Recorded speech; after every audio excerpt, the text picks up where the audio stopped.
sold a few million records, hung out in Hollywood, gotten themselves arrested and sued, and now they're back. The Beastie Boys, that is.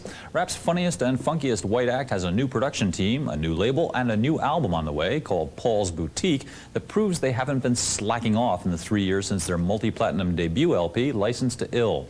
The boys themselves haven't changed much either, as we found out when we corralled them recently atop the Capitol Records Tower high above Los Angeles.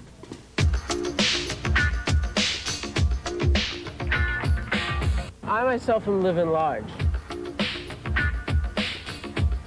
Yo, I ain't shrimp toast. I like shrimp toast. That's right, folks. They're back. Still those wacky, zany, crazy beasties that those wild, crazy, beer-swilling beasties. Hey, ladies! Funky. Yes, it's been 3 years since the Beastie Boys turned the music scene upside down with their multi-platinum Licensed to Ill LP.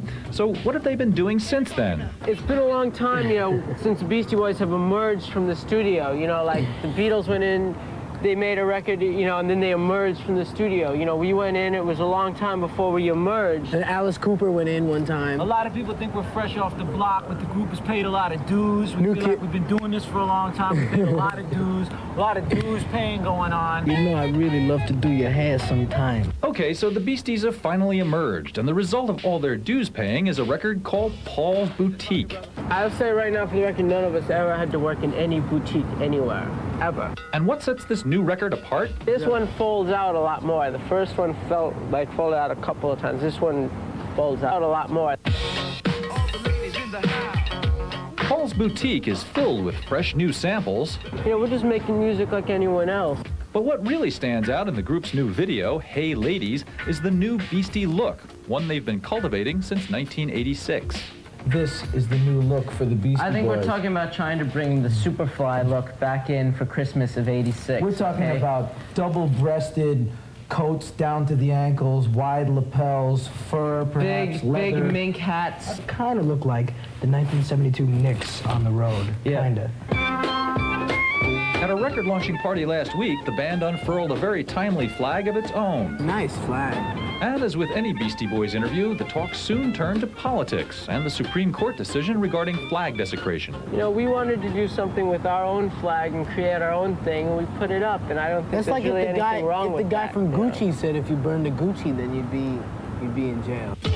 The Beastie Boys are planning to take their act on the road later this year, but this time out, they say, things will be a little more sedate. I'll say right now, all we want is a hassle-free existence. Man, we're just trying to make some records and have a good time, Just trying to have a good time. I don't know what's up with all these people all the time trying to come down on you.